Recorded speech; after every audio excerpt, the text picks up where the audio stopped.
On a planet which is close to 75% water, underwater domain awareness, or UDA, has always been of great significance.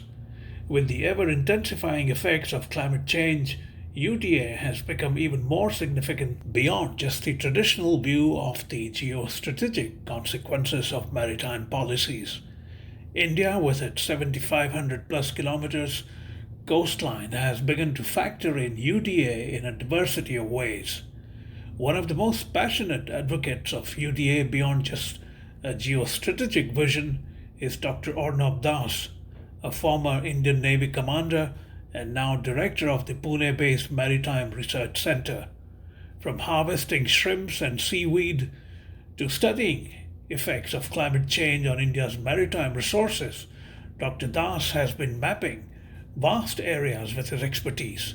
He spoke to Mayank Chhaya Reports to talk about the many layers that constitute underwater domain awareness, not just for India, but for the world. Dr. Arnab Das. Welcome to Mayank Chhaya Reports, Dr. Das. It's a great pleasure to have you on. Thank you so much. Why has the idea of underwater domain awareness, or UDA, which has been around for quite some time, acquired a greater agency in the 21st century?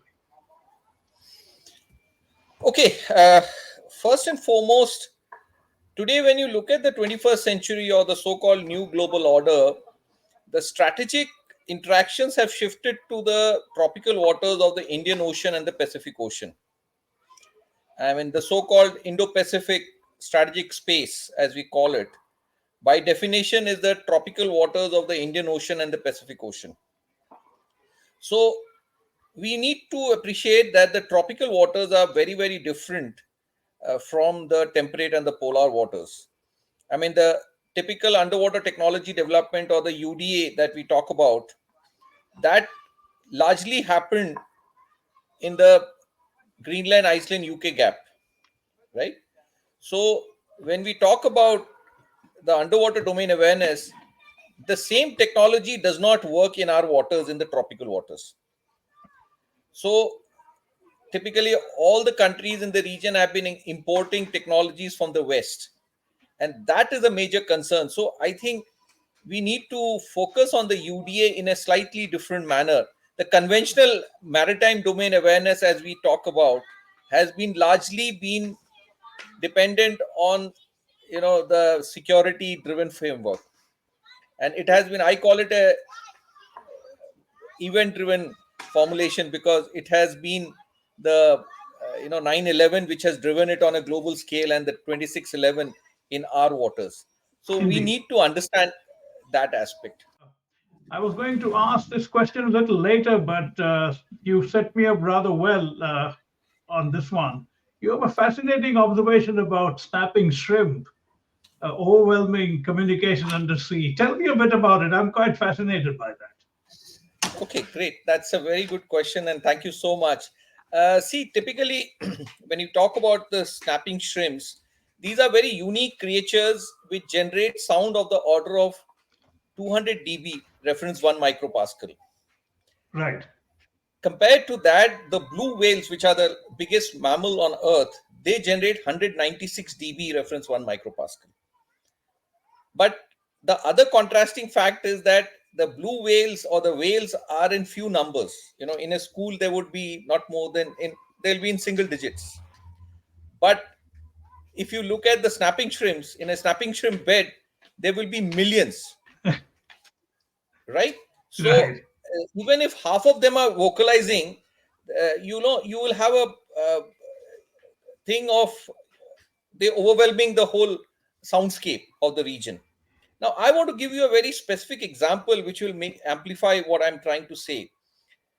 In 1988, the INS Chakra, the first nuclear submarine that was leased from Russia, when that was deployed in our waters, the first exercise was to detect the incoming fleet. Now, when the submarine got deployed, within some time, the entire sonar screen got blanked out. So there was, of course, panic, and they discussed what's going on and all. And somebody suggested that we'll do a blast transmission and it will be fine. The captain, I don't want to name everybody here. So the captain thought for a while and he said, okay, we'll do blast transmission because that's the only option left.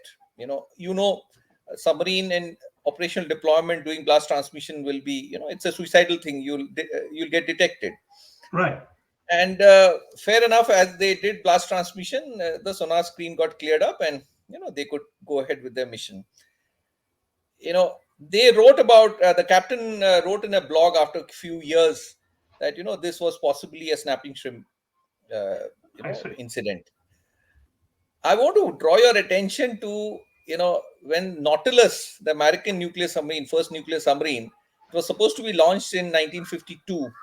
The Scripps Institute of Oceanography did a snapping shrimp mapping of the entire world. I see. 1946. That is strategic vision. You can imagine Indeed. what kind of technology would be available then, and a whole lot of other aspects. So they did the snapping shrimp mapping of the entire world, and see, my knowledge is based on whatever writing they did at that point. And that report very clearly says that the habitat of the snapping shrimp is the tropical waters, right? Right.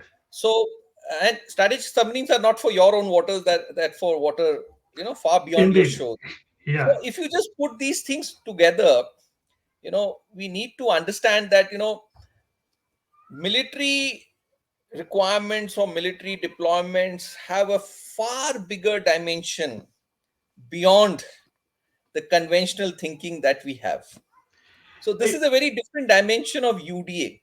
And see, yes. the kind of studies that happened on snapping shrimp in those days, has really advanced science or underwater science to an extent that we understand in a far different manner. I want to draw your attention to what we did. I wrote a paper in 2013 on this, very elaborate paper on what we need to do and all that. But somehow I could not convince the establishment that this needs to be given priority and has to be taken forward. So I thought that when I started my organization in 2017, that should be my first priority. And so when we started the work, we first thing was the habitat mapping we did. The mapping revealed that there are 14 subspecies of snapping shrimps, each of them having their own unique vocalization pattern. Right. Now, that is not enough. We had to do the soundscape mapping, so that took us to the next stage of, when do they vocalize, what are the triggers for vocalization. And, it was a very elaborate work that we did. Now, I did all this and I was very satisfied and happy with my team and myself that, we have done this.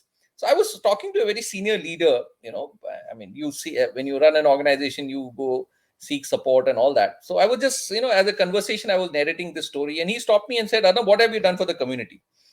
So I did not have a straight answer, and neither did I want to, make an answer right sitting there then and there. So he said, Arnab, 20 years back, I was in Vietnam, and those guys were laughing at us that we are in a tropical paradise, and we have really not made use of the resources that we have. So why don't you think about something? And so I said, okay, sir, give me some time. Let me, So I just came back, and whatever we had done, that was basically mapping the entire underwater environment and using it for the soundscape mapping. Right. But I use the same thing that we developed for shrimp farming. I see. We have the entire, it is nothing but a digital framework or digital tool that we have developed, right? So I used it for how you will manage shrimp farming. And in agriculture, you have what is called an APY analysis: area under cultivation, productivity, and yield. What kind of interventions need to be done, and when they need to be done, and what are the parameters that affect that.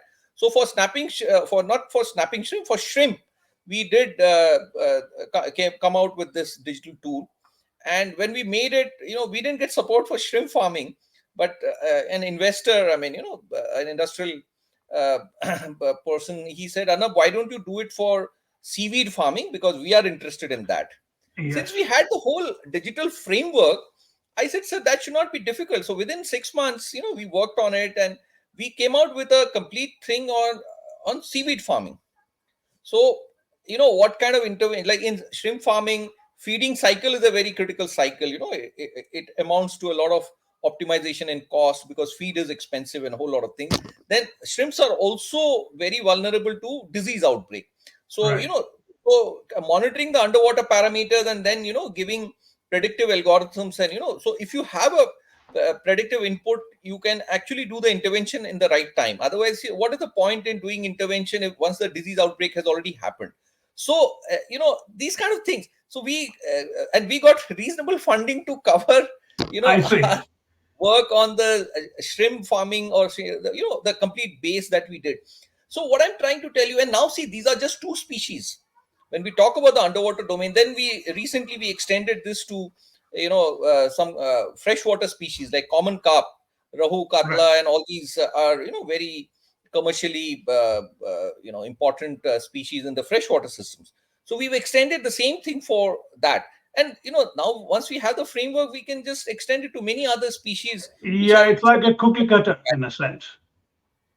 I'm glad you mentioned seaweed farming because I was going to come to that. But in that context, beyond the obvious geostrategic implications of UDA and for maritime powers like India, what's becoming equally important is the question of blue economy and undersea biodiversity and natural resources.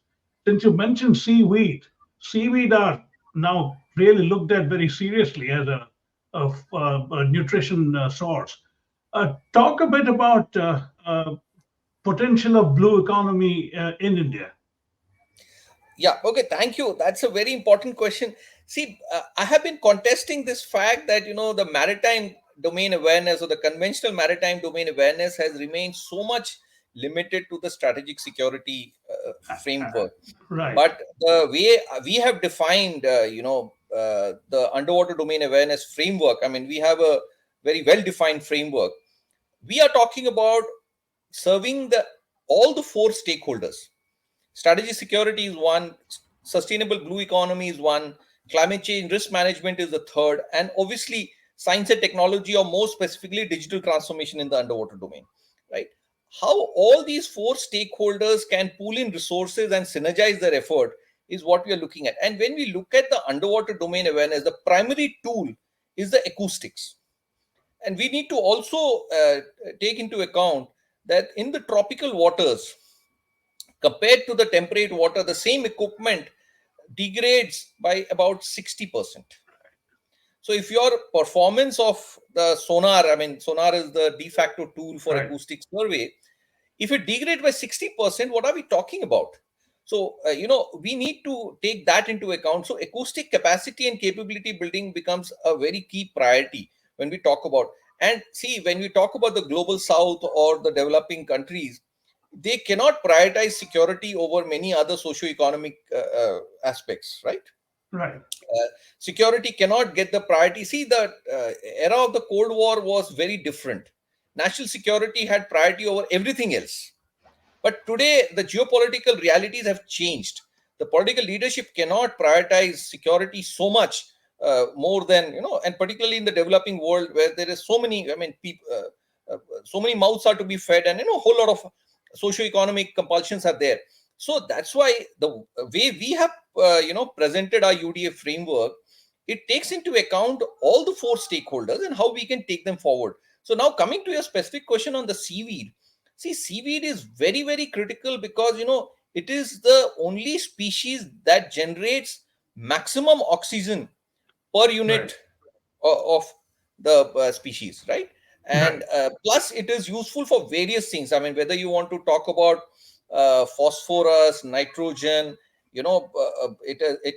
for organic farming, this will be the best thing to use, and whole lot of in the pharma industry, even in the chemical, I mean the paint industry, there is so much that one can and this is all will be so-called organic, as we say. So see, in India right now we are producing just about 25,000 tons. The government's own target is 10 million tons, right? I see. So Yeah, this is a very big priority area. The policymakers do understand the importance, but from going from 25,000 tons to 10 million tons is a a big journey and a long journey, and there are a huge amount of challenges. Probably that's not the subject of our discussion now, but right, all of this will bring the UDA into big focus. The How do second you? aspect I want to Sorry. bring to your notice, Yeah. uh, No, go ahead. Go ahead. Sorry. yeah. Sorry to interrupt. Go ahead. See, the second aspect is, you pointed out the blue economy. See, we also, when we talk about development, whose development are we talking about? See, that coastal communities, riverine communities, they many times they get, undermined. And see, the biggest challenge is, see, the coastal community, see, their practices also need to be supported by the financial institutions, right? The fishermen or the farmers, they need to be supported. But typically, what happens is, because of the high level of uncertainty in their practices, they don't get support from financial institutions. But now this digital transformation can really bring down the uncertainties that we talk about, and that can be a major factor in taking development to these communities. Right. uh, I mean, a farmer's son or a fisherman's son doesn't want to remain a farmer or a fisherman. That's really very sad. So how can we empower? I think the digital transformation, I mean, it's not that I'm saying, I mean, that's the whole understanding of digital transformation. But what we are bringing is the actual implementation of it. I mean, how to make it happen on the ground. So Right. I think the whole UDA framework has phenomenal, applications, and how we read it. In fact, I mean, if you allow me half a minute more, uh, when we say the whole digital transformation under underwater domain, see, I call it three categories. The first is the high tech data analytics people, who will analyze the data or make the whole data analytics happens. The second aspect is the domain expertise. I mean, all the AI community, or people who do data analytics, for them the domain knowledge becomes a major hurdle. So how to generate those domain expertise, whether it is signal processing, robotics, and a whole lot of aspects, that requires so I call it, put it into the second community or second category of people. The third is, you have to take it to the ground or take it to the water. So the field implementation or the field experimental validation will require people who are comfortable with the waterfront. And Right. who other than the coastal community or the riverine communities, if we can skill them appropriately or adequately, they have so much comfort with the water bodies that they can contribute significantly. And particularly, when I talk about the Indian Ocean or our subcontinent, like if you just talk about the BIMSTEC alone, it caters to 25% of humanity. Right. The population is very, or the demography is very unique. We have a lot of young people. They're all aspirational. They want to contribute. They can do a lot also. They're talented. I mean, we must accept. So they just need a bit of direction. So with the proper skilling, they can really make the whole digital transformation happen. Right. So I think it's a win-win for all of us. Considering that legacy sonar technologies do not work in Indo-Pacific waters, as you pointed out, what new technologies do you think India needs to and can develop? And attached to that is the question of the use of AI and understanding this massive data that will come up, because after all, Earth is 71% water. So talk a bit about that. Yeah, thank you. That's a very important question. See, it's nothing new technology, but it is, modeling and simulation in our waters, understanding the tropical waters, the acoustics of the tropical conditions. That is what we are talking about. See, AI without the domain knowledge makes no sense. So the acoustic signal processing, as we call it, is Right. what is required. So, the hardware is all there. It is the understanding of the algorithm, mapping it onto the local condition is what we need to do, right? So I mean, in signal processing there are enough underwater channel models that are available. I mean, since the Cold War era, the Western world has been doing underwater mapping and underwater modeling, but those models do not work as in our waters, but they need to be customized in our waters. So that's all is required. I I mean, see. modeling Yeah. the tropical conditions, and today, with all the computational infrastructure that is available, even AI has developed so much, and it is so easily available today. There are so many open source, tools that are available, but it just requires us to apply it to the local conditions. So how do we, and also, like the tropical uh, parameters, they need to be fed into these algorithms. So little bit of understanding of the local condition is very important, and then validating it in the local conditions. So field validation becomes a very, very important aspect. Right. And India, typically, what we see in this part of the world, we are we are very good in lab-based, yeah, work. But indeed. going out to field, it requires, and that's why I say in underwater domain awareness, pooling of resources and synergizing effort is very important, because going out to the waterfront, it is extremely resource intensive. Having those kind of platforms, and so typically I call it to see, to understand, and to share. I think it will answer your question in a much Right. more structured manner. So when I say to see, the sensor and the platform that will carry the sensor, right? Right. I mean, of course, we are talking about acoustic sensor, but the sensor should have the right kind of specification. But then it has to be mounted onto a platform. This platform can be a surface platform, it can be a subsurface platform, it can be an autonomous platform, it can be a semi-autonomous platform, it can be a manned platform, it can be so there are a whole lot of categories of the Right. platform that we're talking about. The third is sorry, the second part is to understand. Now, once you have the data has to be pre-processed. When I say pre-processed, you have to clear all the distortions that have seeped into the data, and you have to clear any kind of noise that has crept into the data. There are errors that can come in because of the use of whatever a receiver, and there could be some equipment related aspects, so they all need to be cleared. The second is to process the data for a specific application, the application specific analysis. And the third, we call it post processing, because there could be certain limitations because of the deployment or the equipment, even processing related, certain errors may creep in. So with all that knowledge, we can, even after the data has been processed, we can do certain corrections. So that is the second part of understanding. The third is to share. Now, once Right. you have the input available, it has to be shared with the user in real time. The user could be a policy maker who wants to make sense on a larger or a broader spectrum. It can be an operational guy on the field who has to be given actionable input, what he needs to, and it has to be in a format that he can use it immediately. He doesn't have to think too much. And it can be also on a larger user specific requirement. So sharing it, and then it can be a display, it can be a handheld device, or if you are talking about a fisherman, you can't expect him to carry a laptop with him on the No. field. So today, with these mobile apps and all those things, how to make it more specific. If you're a shrimp farming, the example that we discussed, if you're a shrimp farmer, you must get specific inputs for your application. What you need to do. So can we translate it to a mobile app and give him the exact input what he needs to do. So Yeah. see, today the ecosystem has matured so much. It is just about configuring it, and the modules are all available. It is just Right. putting the right kind of module at the right kind of Right. place. That's all I think is required.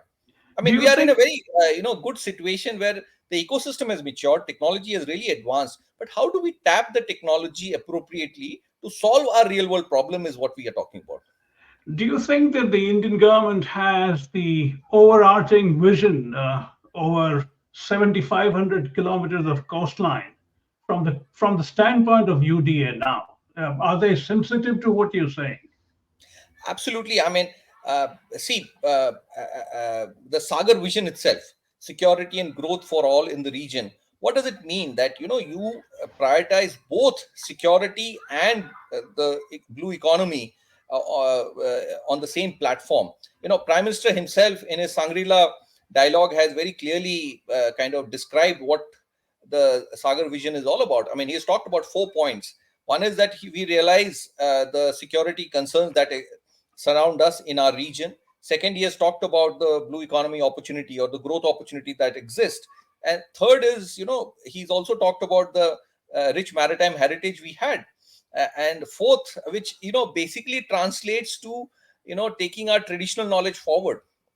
We don't have to depend on the West every time that we want to look at things. And the fourth, he talked about the leadership role. This is the first time at the apex level we are our foreign policy talks about a leadership role in the region. So, having said that, there have been a lot of projects, mega projects like Sagar Mala and inland water transport, and a whole lot of projects have been looked are being steered, and they are being monitored right from the top. I mean, these are being monitored right at the PMO level, and there is Prime Minister himself has been talking about them repeatedly. So just that, so that the government machinery really understands the priority. Right. But The you you. will be happy to know Yeah. that there is a capacity building commission. They have accepted 10 e-learning modules on this underwater domain awareness. I mean, as you will realize, there are so many dimensions that underwater domain awareness can, Right. really be relevant to. I mean, not only the marine. I mean, you said 71. I think it is 75. 70% is marine and 5% is freshwater, Right. including the ice cover. So it's almost 75% is below the water, right? Right. So it can serve. Water is such an important thing. Freshwater management, water availability of water, quality of water. There are a whole lot of aspects that need attention. So they are very, very kind of aware of what it is, and I'm so happy that they have already uploaded this. There is an IGOT platform, basically, that is for the capacity building of the policymaker. Both, I mean, as I know, there are 30 million government officials at the center and the state. So this IGOT platform basically serves the entire government officials, so that they get exposed to what are the new areas and new ideas, and so that they can uh, be aware when they are looking at the larger policy making aspects.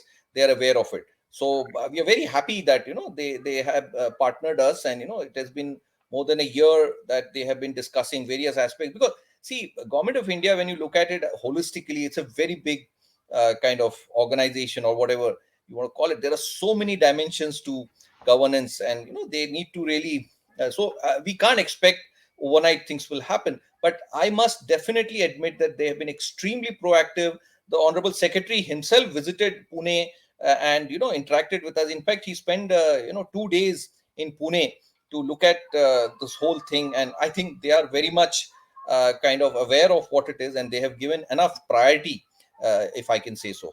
I see. Just last couple of things. One is the US has been a leader in UDA and other maritime research for decades now. India and America are being strategic allies. What specific convergence do you see in this particular area of UDA? Absolutely. I mean, we already have India US has a strategic maritime partnership, right? I mean, there is absolutely top priority, given there are multiple initiatives, at the bilateral level, and we are also hoping to make it. So I mean, if you ask me, I would like UDA to be an agenda point for the Indo-US bilateral strategic maritime partnership. It is being driven, but what I feel is, it is being now right now it is being driven at the platform level, or at the hardware level. But see, my very clear thought is that the I mean, as I talked about, to see, to understand, and to share, right? I mean, we have to be more clinical in our discussion. So to see part, where we talk about sensors and platform, that is something we can collaborate with the outside world, and that will accelerate our kind of movement towards achieving what we do. But the second part, which is the understand, the data analytics, I think we have to, really step up. This is something we can't share with others, or we cannot be dependent on others. Right. So that is where I feel. I mean, so even when I propagate the UDA framework, I always reach out to the policymakers and the leadership, to say that there is no compromise on the understand part. I mean, we have to, kind of invest significantly in building. And see, I mean, my center is in the Indo-Swiss Center of Excellence. There, we had the Swiss ambassador who came for our inaugural event, and he very openly said that the global community is looking at India for the digital transformation. See, we have so many bright young people in IITs, who Right. can kind of do the number crunching or the algorithm programming in very short time. I don't think anybody can compete with our kids anywhere in the world. So Right. we have that massive asset, but they have to be told, they have to be defined, given the definition of the problem in a manner. And so we are very happy to say we get about 500 applications from the top few IITs. I mean, IIT Delhi and Bombay, we get a massive number of applications, and we definitely take at least 40 to 50 young smart kids every year. and they do contribute to the entire UDA framework that we talk about. So I think India is in a very good position. We had a visitor from Tokyo and Jamstack also recently, and they very clearly admitted that we can really partner them in the data analytics part. They have Right. ships, they have, so again, the to see, they have the ships, the platforms, and the sensors. They do a lot of field trips. They go around the world, they collect a lot of data, but they really do not have the wherewithal to analyze the data. Right. I was part of a freshwater dolphin project with Tokyo University, but we did a lot of data collection in various places. But the analytics requires a lot of work, and a lot of data is lying there, yet to be analyzed. So Right. I think India as a country. So I think we have to be very clear what we can bring to the table, and where are the gaps. So clearly, to see part, we can definitely reach out to, like, if you are specifically talking about the Indo-US Right. partnership, you can definitely look at the hardware part, which comes from there, and they've definitely, they're ahead of us. They've covered a lot of distance, and this will accelerate our effort in terms of taking it forward. But the analysis part, or Yeah. the understanding part, I don't think we can even share that, because that will really compromise the confidentiality of, people don't even realize that the ambient noise data also is very, very sensitive. You can Absolutely. draw so much more information even when there is no platform or no ship or no real Right. data. The ambient noise itself is very, very sensitive, and needs to be Yeah. treated with that. Everything is intelligence these days. To conclude, Dr. Das, how do you look at climate change from the standpoint of UDA? Oh, absolutely. That's such an. I mean, see, the. I mean, I would like to draw your attention to a system called the ATOC, acoustic thermometry of the ocean. Right. This is almost 40-50 year old system, which was developed by the US. They kind of told the world that it is to monitor global warming. Because see, underwater sound is very, very sensitive to the temperature change. For every 1 degree centigrade of temperature change in the underwater, the speed of sound varies by 4.6 meters per second, right? So any change can be very quickly or easily monitored by underwater sound. How the propagation changes. I mean, their covert intention was to monitor any underwater movement, largely Right. to monitor their adversary, submarine movement and all that. But it got into difficulty because of environmental. I mean, with the end of the Cold War, it got. But to answer your question, climate change monitoring can be best done, or most effectively and efficiently done, through underwater means. You Right. can monitor the whole thing, and when you have so much water all over, I mean, it makes that much sense. And even the symptoms of climate change, whether it's an algae bloom or anything else, can Right. be very easily monitored by the. So the when we say UDA, underwater domain awareness, and the way we have tried to define it, it covers the entire gamut. And the best part is that if you have sensors, right, whether you want to monitor, I mean, let me give you an example of a low frequency sensor. Whether you want to monitor a submarine, or a blue whale, or a big whale, or climate change, the same infrastructure can serve all the stakeholders. Right. Right. Typically, most of the places we see, I mean, I have a serious problem with the security establishment. Many times we feel that our data is very sensitive. Of course it is sensitive, but see, compare it with the financial world. Their data is equally sensitive, but they have not closed their doors. They have to still serve customers. So with technology today, with AI and all that, you can still keep your Right. critical data protected, but you can still be open to interacting with the larger community. And see, you need a lot of resources. If you do not engage with the other stakeholders, how will you fund the cutting edge development that is required?